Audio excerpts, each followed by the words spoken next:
अच्छा चलो आगे स्टार्ट करते हैं। तो देखो, अगर मैग्नीशियम और क्लोरीन का हमें देखना है कि कैसे बॉन्ड बनेगा, तो मैग्नीशियम के पास 12 इलेक्ट्रॉन्स हैं और मैग्नीशियम का इलेक्ट्रॉनिक कॉन्फ़िगरेशन है 2a2। तो आउटर मोस्ट शेल में 8 इलेक्ट्रॉन्स होने के लिए इसको ये जो सबसे बाहर वाली शेल के 2 इलेक्ट्रॉन्स हैं वो इसको लूज करने होंगे। ठीक। और क्लोरीन के पास 17 इलेक्ट्रॉन्स हैं, तो इसका इलेक्ट्रॉनिक कॉन्फ़िगरेशन क्या है? 287। तो इसके आउटर मोस्ट शेल में कितने इलेक्ट्रॉन्स हैं? 7। तो इसको सिर्फ एक इलेक्ट्रॉन और चाहिए। तो मैग्नीशियम को देखो, अगर 2 इलेक्ट्रॉन्स लूज करने हैं तो ये 2 क्लोरीन एटम्स को ढूंढेगा और उनको एक एक इलेक्ट्रॉन दे देगा। तो चलो हम एक बार देख लेते हैं कि ये यहाँ पे कैसे इसका आयनिक बॉन्ड बनेगा। सबसे पहले हम मैग्नीशियम बनाएंगे। मैग्नीशियम के 2 इलेक्ट्रॉन्स मैं बना देता हूं। एक मान लो ये इलेक्ट्रॉन है इसका मैग्नीशियम का, और एक ये इलेक्ट्रॉन है। अब मान लो एक क्लोरीन इधर है, सॉरी, मान लो एक क्लोरीन एटम मैंने ये इधर बना दिया और एक और क्लोरीन एटम मैंने इधर बना दिया। अब क्लोरीन के पास 7 इलेक्ट्रॉन्स होते हैं बाहर वाली शेल में। तो एक ये इलेक्ट्रॉन, दूसरा इलेक्ट्रॉन, फिर तीसरा इलेक्ट्रॉन, चौथा इलेक्ट्रॉन, पांचवा इलेक्ट्रॉन, छठा इलेक्ट्रॉन और ये सातवां इलेक्ट्रॉन। उसी तरह से ये वाले क्लोरीन में 1 2 3 4 5 6 7। तो एक इलेक्ट्रॉन ये वाला ऊपर चला जाएगा, एक ये इलेक्ट्रॉन इधर चला जाएगा।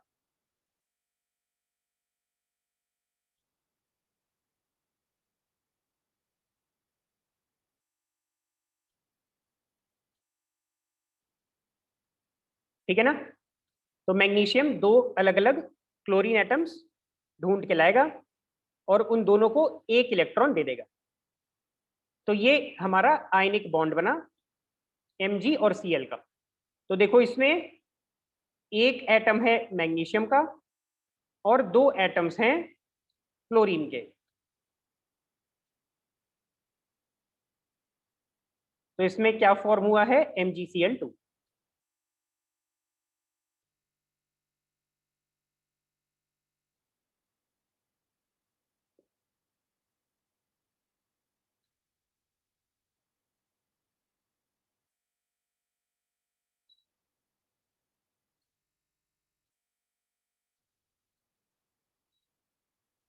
आगे बढ़ते हैं। अब ये इस चैप्टर का एकदम लास्ट पार्ट है, प्रॉपर्टीज ऑफ आयनिक कंपाउंड्स। तो हम लोग 4 प्रॉपर्टीज डिस्कस करेंगे आयनिक कंपाउंड्स की। सबसे पहला तो फिजिकल नेचर। फिजिकल नेचर से ये बोलना चाह रहा है कि कौन सी स्टेट होती है इसकी, सॉलिड होता है, लिक्विड होता है, गैस होता है, कौन सी स्टेट होती है। फिर ये हार्ड होते हैं या सॉफ्ट होते हैं या फिर ब्रिटल होते हैं, किस टाइप के ये इनका फिजिकल नेचर रहता है, यहाँ पे ये डिस्कस करें। उसके बाद melting and boiling points, high होते हैं या लो होते हैं। फिर सॉल्युबिलिटी, तो एक तो ये वाटर मतलब कि पोलर सॉल्वेंट्स की बात कर रहे हैं। फिर उसके बाद तुम्हारे जो नॉन पोलर सॉल्वेंट्स हैं जैसे कि केरोसिन वगैरह, उनमें ये डिसॉल्व होते हैं या नहीं होते हैं। फिर उसके बाद कंडक्शन ऑफ इलेक्ट्रिसिटी, क्या ये बिजली कंडक्ट करते हैं इनके थ्रू। अगर मैं मान लो कोई मान लो ट्राई करूं मैं इलेक्ट्रिसिटी कंडक्ट कराने की, तो क्या आयनिक कंपाउंड करेगा? मान लो मैंने NaCl ले लिया इन वाटर, ठीक है, एक मैंने बीकर लिया, पानी का पूरा बीकर लिया मैंने, उसमें मैंने NaCl को मिक्स कर दिया। अब ये जो NaCl मैंने मिक्स किया है, क्या ये इसके अंदर इलेक्ट्रिसिटी कंडक्ट हो पाएगी?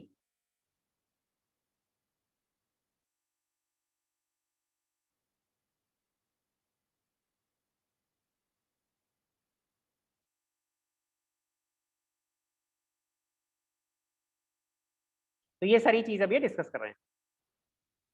तो स्टार्ट करते हैं सबसे पहले आयनिक कंपाउंड की प्रॉपर्टी, फिजिकल नेचर, कि वो हार्ड होते हैं, सॉफ्ट होते हैं, ब्रिटल होते हैं या मेलिएबल होते हैं, या फिर सॉलिड स्टेट में एग्जिस्ट करते हैं या लिक्विड स्टेट में एग्जिस्ट करते हैं।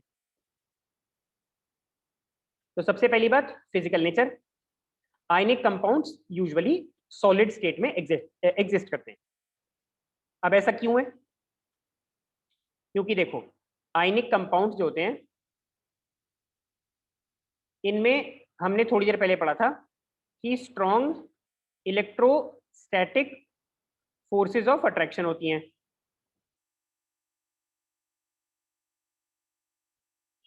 ठीक है, तो अगर इनमें strong electrostatic forces of attraction है, तो मतलब है इसका कि जो इसके एटम्स हैं वो एक दूसरे को बहुत टाइटली पकड़ के बैठे हुए हैं।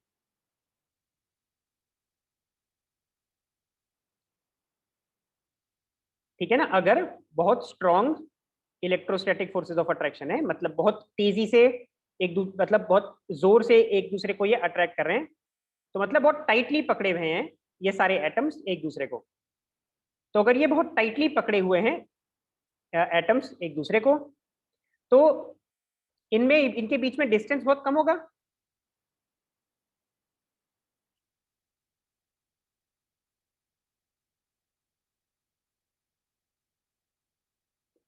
ठीक है ना, तो जब भी किसी सब्सटेंस के बीच के जो एटम्स होते हैं उनमें अगर बहुत कम डिस्टेंस होता है, तो वो ना सॉलिड स्टेट में होते हैं। तुम्हें पता ही है, लिक्विड में तुम्हारे पार्टिकल्स आर फार अवे, और गैस में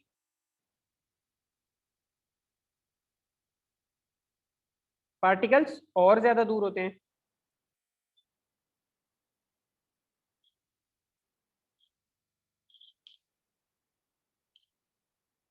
ठीक है ना, तो सॉलिड में पार्टिकल्स नजदीक होते हैं। तो ये हमें प्रूव कर रहा है कि आयनिक कंपाउंड्स हमेशा सॉलिड, नॉर्मली सॉलिड स्टेट में ही रहेंगे। ऐसा जरूरी नहीं है कि हमेशा ही वो सॉलिड स्टेट में हो, लेकिन नॉर्मली सॉलिड स्टेट में रहेंगे। उसका रीजन भी हमने अभी डिस्कस किया है।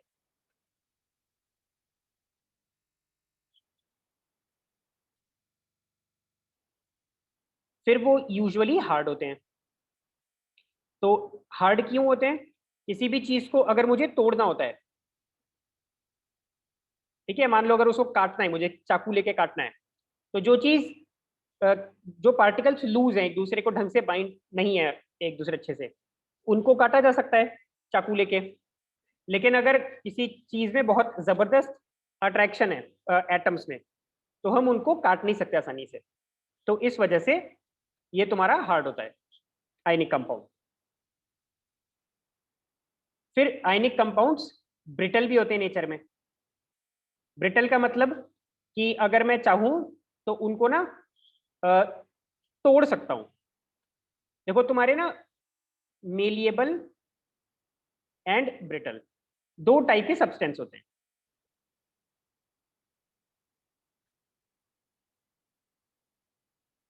मेलिएबल वो होते हैं जिनको अगर मैं मान लो हैमर से मार रहा हूं, तो वो उनसे मैं थिन शीट्स बना सकता हूं।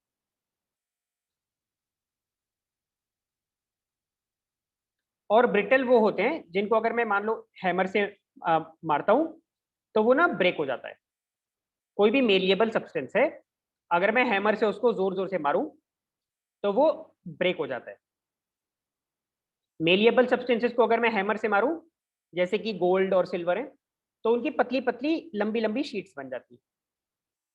तो ये हमारे आयनिक कंपाउंड्स होते हैं।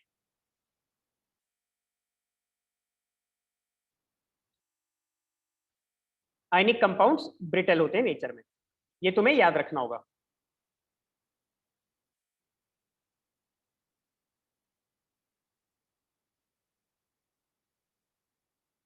अब ये ब्रिटल क्यों होते हैं ये समझना बहुत आसान है। तो देखो यहाँ पे जो तुम्हारे आयनिक कंपाउंड्स हैं, इनमें जो अरेंजमेंट है ये तुम्हें क्लियरली दिख रहा है। यहाँ पे एक पॉजिटिव नेगेटिव, पॉजिटिव नेगेटिव, तो इस तरह से अरेंजमेंट है, positive negative positive negative positive negative. अगर मैं एक ऊपर से ना शार्प ब्लो दूंगा, मान लो हैमर से मैंने मारा, उसको झटका दिया, तो ये जो तुम्हारी ये पॉजिटिव वाली ये जो है, ये लेयर नीचे स्लिप हो जाएगी। समझे? ये तुम्हारी एक जो लेयर दिख रही है ये नीचे की तरफ स्लिप हो गई। अब ये वाला जो पॉजिटिव है और ये वाला जो पॉजिटिव है, इन दोनों को आपस में अगर रख दोगे ना तो रिपल्शन होगा।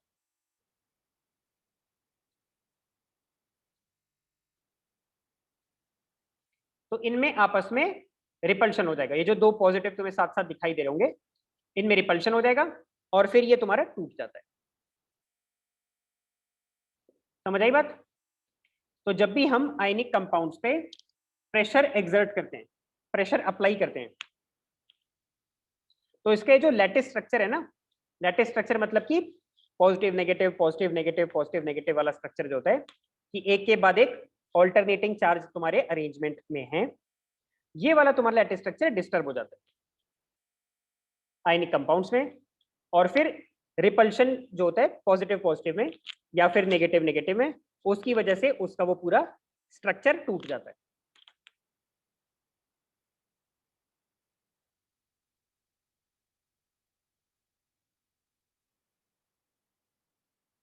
नेक्स्ट कॉन्सेप्ट क्या है? Melting and boiling points. तो देखो आयनिक कंपाउंड्स जो होते हैं, कम से कम मैं 100 बार बता चुका तुम लोग को, आयनिक आयनिक कंपाउंड्स में strong electrostatic forces of attraction रहती हैं। ठीक है? तो अब ये जो strong electrostatic forces of attraction है, अगर इतनी स्ट्रॉन्ग फोर्सेस ऑफ अट्रैक्शन है, तो मुझे, अगर मैं बात कर रहा हूं मेल्ट करने की, मेल्टिंग पॉइंट का यही मतलब होता है कि temperature at which ionic compound will melt. तो अगर हाई मेल्टिंग पॉइंट है किसी चीज का, वो ये हमें दिखा रहा है कि हमें ज्यादा टेम्परेचर तक उसको हीट करना पड़ेगा, तब जाकर वो कंपाउंड मेल्ट होगा। तो अब देखो मेल्ट करने का कॉन्सेप्ट क्या होता है, मुझे सॉलिड से लिक्विड किसी चीज को कन्वर्ट करना है। मतलब कि अगर मैं सॉलिड से किसी चीज को लिक्विड में चेंज करता हूं, तो वो कैसे करता हूं? ऐसे ही करता हूं ना कि उसके पार्टिकल्स को एक दूसरे से दूर कर दूंगा। पहले उनमें डिस्टेंस अगर मान लो 1 सेंटीमीटर था, तो उसको 20 सेंटीमीटर कर दूं, 25 सेंटीमीटर कर दूं, 30 सेंटीमीटर कर दूं, तो वो सॉलिड से लिक्विड बन जाते हैं। तो पार्टिकल्स को मुझे एक दूसरे से दूर करना है, तो ये आसान काम तो है नहीं आयनिक कंपाउंड्स में। अब ऐसा क्यों? आयनिक कंपाउंड्स में आसान क्यों नहीं है पार्टिकल्स को दूर कर देना? वो इसलिए आसान नहीं है क्योंकि पार्टिकल्स में स्ट्रॉन्ग फोर्सेस ऑफ अट्रैक्शन है। ठीक है? Strong electrostatic forces of attraction है। तो अगर strong electrostatic forces of attraction है आयनिक कंपाउंड्स में, तो हम उनको आसानी से वो टाइटली पकड़ के रखे होंगे एटम्स एक दूसरे को। तो अगर वो टाइटली पकड़ के बैठे हुए हैं, टू मूव द पार्टिकल्स या फिर to move the atoms further away, हमको बहुत ज्यादा हीट सप्लाई करनी पड़ेगी।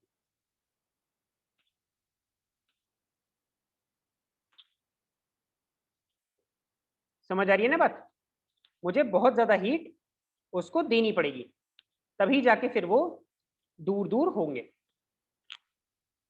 ये इसके पीछे लॉजिक है।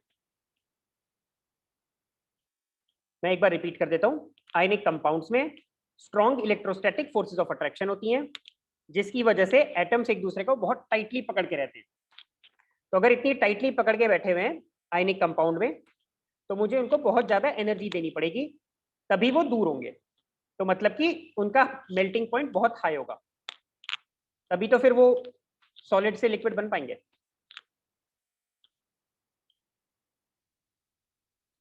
सेम केस तुम्हारा फिर बॉइलिंग पॉइंट में भी है।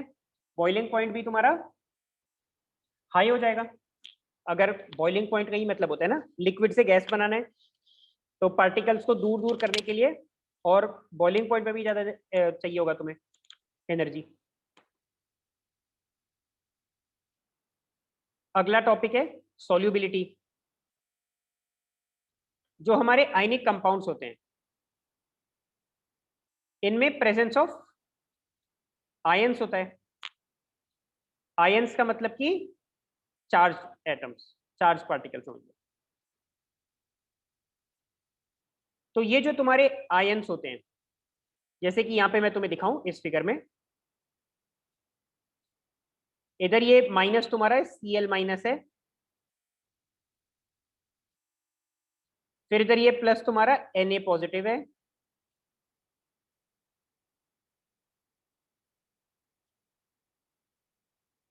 उसके बाद यहाँ पे अगला Cl नेगेटिव है,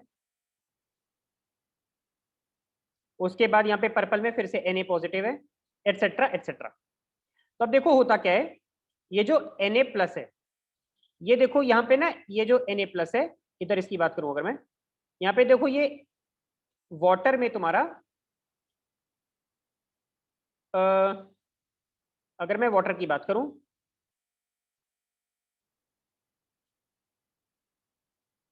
वाटर में H प्लस आयंस भी होते हैं और O2 माइनस आयंस भी होते हैं। तो ये जो तुम्हारा Na प्लस है, ये आसपास के जितने भी तुम्हारे O2 माइनस आयंस हैं, इनसे ना अटैच हो जाते हैं। सोडियम जो होते हैं Na प्लस, आसपास के जितने भी O2 माइनस आयंस हैं, इनसे जाके चिपक जाते हैं। यहाँ पे तुम्हें दिख ही रहोगे, यहाँ पे जो सोडियम Na प्लस है, O माइनस, ये O माइनस, ये O माइनस, ये O माइनस, ये वाला O माइनस, इनके आजू बाजू जाके सोडियम आयन चिपक गए।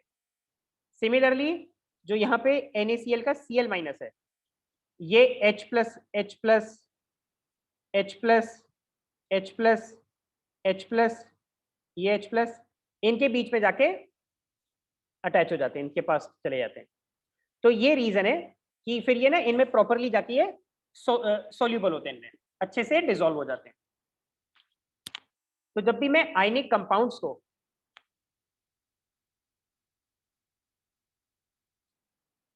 वाटर में अगर मैं डिसॉल्व करता हूं, वाटर में उनको ना, मान लो आयनिक कंपाउंड का बेस्ट एग्जांपल है जो तुम्हारे घर में सॉल्ट होता है, NaCl, उसको वाटर में डिसॉल्व करता हूं, तो वो ना अच्छे से चीनी से तुम उसको चम्मच से मिलाओगे तो वो घुल जाता है।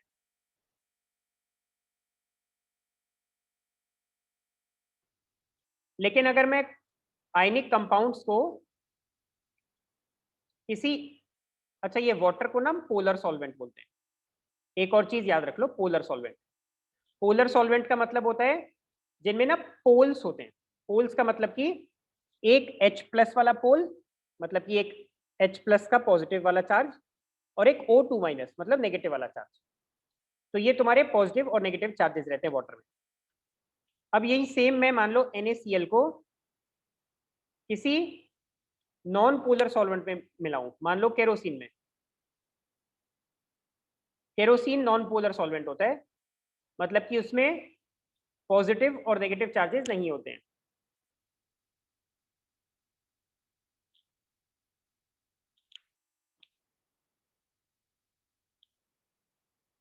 तो अगर केरोसिन में चार्ज नहीं होते, केरोसिन ना कार्बन का कंपाउंड होता है, तो उसमें चार्जेस नहीं होते, तो उसमें फिर तुम मान लो नमक डालो और कितना भी चम्मच से उसको मिलाते रहो, उसमें डिसॉल्व नहीं होगा।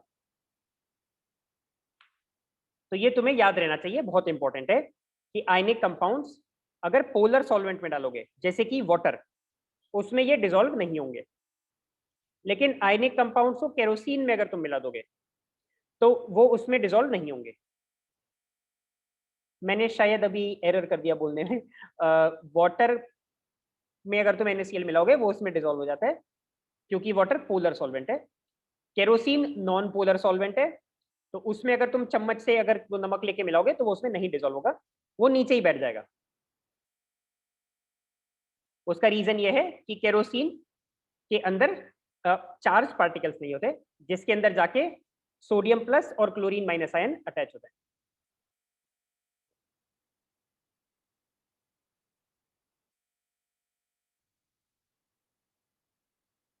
लास्ट इसमें तुम्हारा इस पूरे चैप्टर का टॉपिक है कंडक्शन ऑफ इलेक्ट्रिसिटी। तो जो आयनिक कंपाउंड्स होते हैं ये कंटेन करते हैं आयंस। आयंस तुम्हें पता ही है, चार्ज पार्टिकल्स होते हैं, ठीक है। तो अगर यहाँ पे चार्ज पार्टिकल्स हैं तो फिर इस वजह से आयनिक कंपाउंड्स कंडक्ट करेंगे electricity.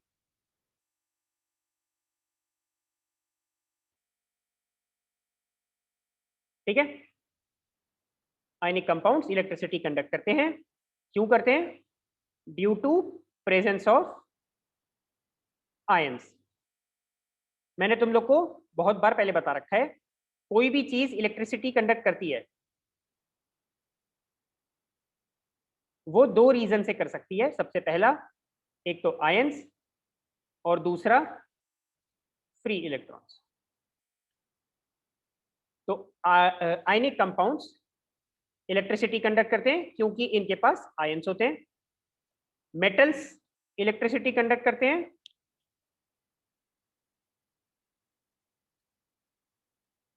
Due to free electrons.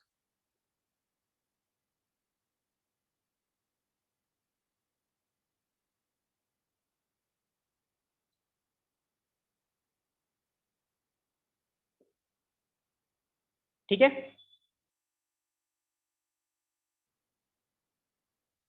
तो चैप्टर हो गया। इसके बाद अब परसों क्लास करेंगे।